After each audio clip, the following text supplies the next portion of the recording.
everyone, here we are at San Diego Comic-Con where my man Tom Jorgensen just got out of the Tron Ares panel. So Tom, I understand that they showed a couple of exclusive clips at the panel? Yes, that's right. We saw 2 chase scenes from the movie, one set in the real world and one set on the grid, the red grid that we've seen from the movie and the trailers so far. So yeah, the first chase scene that we saw, it features Athena and Ares, which are these programs controlled by the Dillinger Corporation in this movie, headed up by Evan Peters, Julian Dillinger, a distant relative of the Dillingers from the earlier movies. The long and storied Dillinger and now family. the long and storied, now you're caught up on the lore. But anyway, so Athena and Ares are these 2 sort of AI drones belonging to the Dillingers, and they've been rezzed into the real world. It's almost like a 3D printing process. You see them break loose of their sort of strands there and just walk straight over to light cycles, real light cycles for the first time in a Tron movie. They look incredible. Designed by the same production designer, his name is escaping me, who created the Bat Pod from The Dark Knight. Oh, this nice. is a guy that knows, and also did all the production design for Tron Legacy. So it really is keeping in that same sort of style of Legacy, but evolving that. Nice. Back to the chase. Eve is this employee of Encom who has some sort of code. We don't quite understand what that is, but Ares and Athena really want it. They take off after Eve.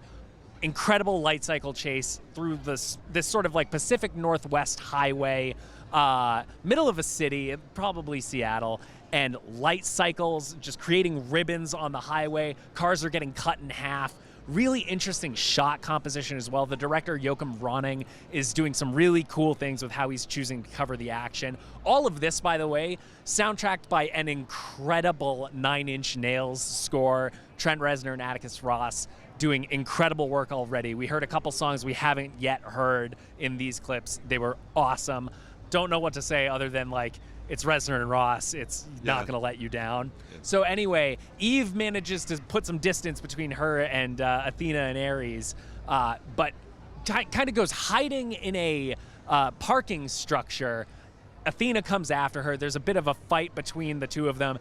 Eve ends up stealing Athena's light cycle and riding it herself, kind of figuring out as she goes, manages to get away. That's about where that clip ends. Very cool to see cars getting cut in half by light cycle ribbons. And picking up on where the last movie ended, which was the idea of the computer beings coming into the real world. Exactly. Yeah. Cora, that ISO from Tron Legacy, becoming a real girl at the end. Yep. The second scene we saw, also a chase scene, but whereas Ares and Athena were chasing Eve sort of antagonistically, here Ares seems to be helping Eve in the computer world. I don't know how she got in there exactly, but whatever is happening, Ares has created some sort of water vehicle. There's digital water in this movie that looks like sort of pixels. Very cool, like little tiny ice cubes. But there is a chase scene where Athena is sending drones after Ares.